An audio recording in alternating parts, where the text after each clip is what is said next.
Hello, everyone. Welcome to Setting the Record Straight. We've got Art with us today, and we're going to start a timeline that begins from the beginning, and then we'll continue to move on as the weeks progress. So let's get started right away. Art, how did you start in the motorcycle business? I started in the motorcycle business in October of 2003. October 12th of 2003 was the date that I actually started. And I started with a company called uh, Ridley Motorcycles. The name of the business that I had at the time was called Twin City Ridley. And that was started because we saw these cool little motorcycles, 3/4 size of a motorcycle, sounded louder than all heck. And my adoptive mother, Kathy, and I went and got one together. And we would actually ride around on these little bikes, and we'd get a ton of attention. It was a talking point wherever we'd go. We'd get a crowd of people standing around us. It was a cool little company, and they were automatic motorcycles. They were pretty cool.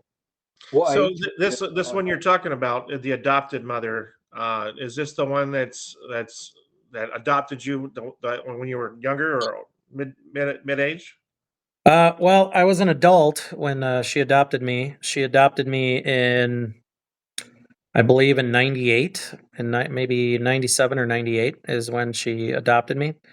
And I was already 20 or 21, so she actually adopted me as an adult. And how did your parents feel about that? Well, my parents and I were going through a rough time at the time. I feel like I can talk about this now because it wasn't something we talked about before. But my parents and I were having a lot of problems, and I later found out it was a drug-related issue. They were both using. It's pretty sad when you have parents who are, in their 40s start using. To me, it's like somebody who starts smoking when they're 90 years old. It's like, what's the point, right? But they got kind of mixed in with the wrong crowd of people and made us have a friction. And as a result, I was dating a girl.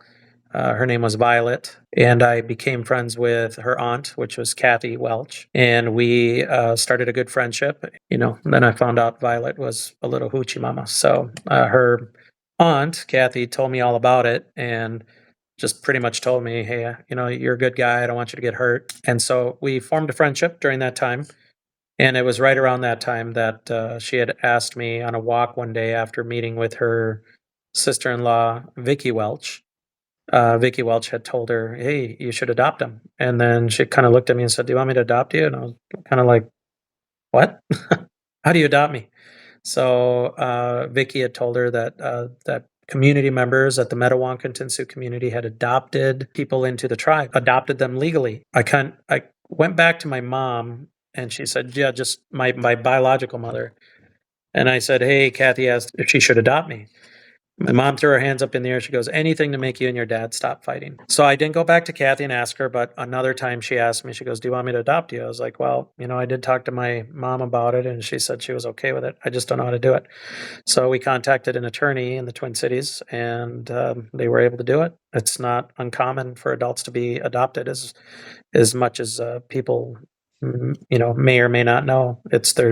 Happens more frequently than you believe. So to establish the timeline, then you were estranged from your parents, and you met Kathy Welch through her niece, and then from there, she felt the need to adopt you because you didn't have family. She felt the need to adopt me because at the time that I was going through this with my parents, my grandmother was also involved, and my dad did not want my grandmother living with them. And so my biological mom, had made an offer that if I got an apartment with her, she'd pay for half of it and whatever. And that's around the time that I was, becoming friends with Kathy. And I just told Kathy about what was going on at home, and she said, "Well, why don't you find a house and I'll help you with the payment so that you can move out with your grandma to a house instead of an apartment." And she did just that. Views on when people spread the rumours that you supposedly conned Kathy into adopting you? There was no conning. I mean, how do you con somebody to put down a house payment on a house just because you tell them about your grandma and the situation? And my grandmother and Kathy actually became really good friends. and then my grandma passed away, and even Kathy was sad because they became good friends. And whenever my grandma would go to visit Kathy, I'd have to translate everything, but they'd sit there and laugh together at the table. It was a cool family dynamic. I had never been through anything like this. There's very few people that have. As a matter of fact, I remember somebody approaching me who was Native. They said, "You got to do what all of us wish we could do," and I was like, "What's that?" And I should go to mention that Kathy was never able to have children either. So the reason why she decided to help me is because at the time that I was dating her niece, I was working with kids as a mentor to kids, like a Big Brother program. And Kathy would always say, "Well, feel free to bring them over to the pool." So it was like a free pool, personalized pool, right, to bring kids to. And sometimes I would gather, 3 or 4 kids, and I'd go over to Kathy's house, and they'd all swim in the pool, and I'd jump in the pool with them and play with them and everything. And these kids were always ages like 7 to 12. So she was very helpful in that. She liked children. She was never able to have her own. She adopted me. I was her I was her son. So it's weird to a lot of people. It was weird to me too. I'm not going to lie to you, but I never asked for anything. She always offered it, and she liked that I work with kids.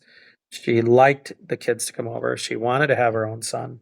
I was 20 something years old. She was like 40, 45, I think, at the time. So she was actually younger than how I am now.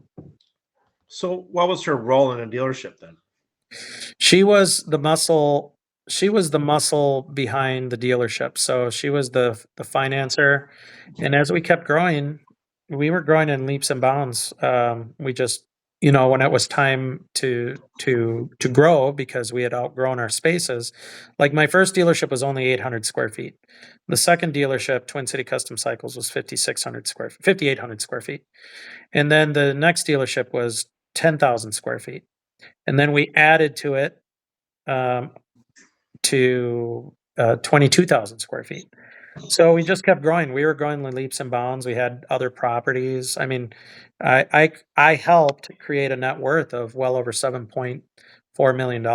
And during this time, so what happened with your parents after all of this? Well, I didn't talk to my parents for 7 years. We didn't talk for 7 years. I waited them out. That's a tough thing to talk about. They had a birthday party for my mom. They had 2 different birthday parties, one for their friends that did drugs and another one with family. And the day before is when I caught them doing it. I walked into the house and they were doing drugs, and it was a hard thing to see. I'll tell you that. It was a hard thing to see. Because these are the people that told you all the time that, you shouldn't do that growing up and don't get involved with that. And then, so I called a few family members and told them what happened. The next day they had the other family party. And then they told everybody that I was lying, making up stories, and that I was crazy. And so for 7 years, I didn't talk to them. And this guy I would see at the gym, a friend of theirs, I'd see him at the gym all the time. And he would say, "Oh, you really got to talk to your dad. You got to talk to your mom." And I'd always say, the day they decide to write a letter to every family member and tell them that I wasn't lying, I wasn't making up stories, I wasn't crazy, is the day I will talk to them.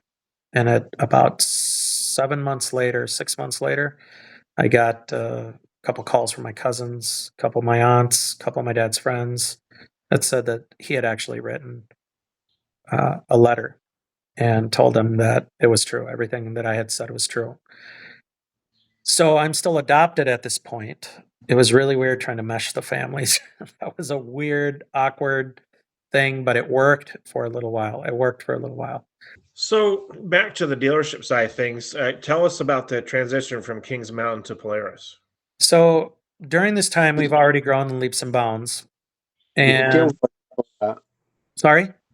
you've gone from Ridley, St Paul, and then you went to your next dealership. Was that when you took on Titan, Royal Enfield, and everybody else, and then you started working on Gilroy first, didn't you? We did. We started working on Gilroy's, and we were taking in all the Gilroys. We had already been interviewed by Kings Mountain. We were the first dealership to be interviewed by Kings Mountain. We were number 13 to open. And so we let everybody in the community know, hey, we're going to be the dealer. And we started getting a lot of Indian riders showing up to Twin City Custom Cycles. And then when we finally bought the building next door to St. Paul Harley Davidson, then we started getting the new Kings mountain bikes in, and then all the Gilroy people were really upset that their warranties were void. How long then was it from moving into the new site next to Harley Davidson? Was that purely because you got Kings Mountain, or did you get Kings Mountain after you moved in there? We had to open up the dealership first. We had to get it ready, so we didn't get Kings Mountain in there until the dealership was ready, furnished, and everything else. So, but you knew you were getting Kings Mountain. So was that a bit of a gamble then? No. Well, no. We the only reason why we bought the bigger dealership was because we had become the Kings Mountain dealership in Minnesota. Okay, so tell us the transition from Kings Mountain to Polaris. All the dealerships were excited because they were still using the Power Plus. The Power Plus is a better looking engine to me still to this day than the Polaris engine. It was a beautiful engine. Unfortunately, they didn't do what they needed to do to the engine to make it a better performing bike. And there were surge issues with the Kings Mountain bikes at the very beginning. It wouldn't idle smoothly in first gear. It would like literally lurch and buckle you off, even in first gear. The fuel injection was screwed up with that bike since day one. They never fixed it. And actually, I think it was April of 2012 because they still produced bikes for that year. No, it was 2011 because we were going to sell out of all the bikes that year. And then the next year was even less bikes. I think we had 7 for the whole year. And in 2013, they said, well, hold on, you're going to be allotted 1 bike to sell the whole year.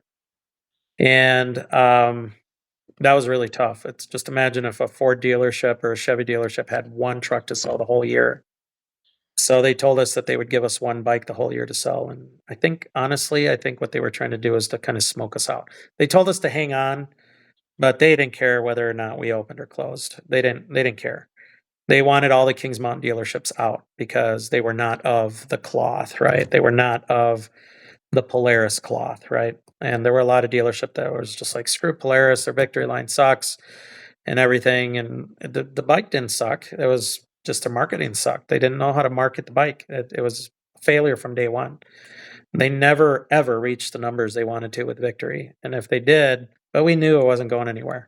And it wasn't too long after 2013 when they finally brought the bikes out to a demo event at our dealership, of which, from what I know, we still hold the record for 253 rides in a day, demo rides. Still, we're not going to get the bikes to deliver until 2014. In 2013, they had all the bikes at Sturgis. So everybody was riding the bikes, everybody was loving the bikes, and it wasn't until 2014 that we actually got the bikes. This would have been like the Chief Classic and all those different ones, correct? Chief Classic, Roadmaster, and the Vintage. Am I right in saying that Polaris were in the room before Chris Craft started Kings Mountain when it was sold from Gilroy? Well, from Gilroy to Kings Mountain, I believe, from what I heard, that Polaris was in the room when Chris Craft ended up beating them on the rights to Indian Motorcycle. That's what I've heard. That's what I was told, that they were in the room, but they just didn't bid high enough. And Harley Davidson were as well, weren't they? Yeah, Kiwi Mike told me that Willie G. Davidson was in the room, and he was bidding on it, but he also didn't bid very high. And Kiwi Mike had told me that if Willie Davidson would have gotten a hold of it, he would have buried the name forever. Okay, well, that's all for today. Stay tuned for next week when we're going to continue our setting the record straight by talking about the beginning of the end of the dealership. Dog popped up from mine. I know, I saw that. I was like, what is that thing, a mop? So All right. we're going to. So that's it for today. The next episode of Setting the Record Straight, we're going to talk about the rise and fall of Indian Twin Cities. So stay tuned.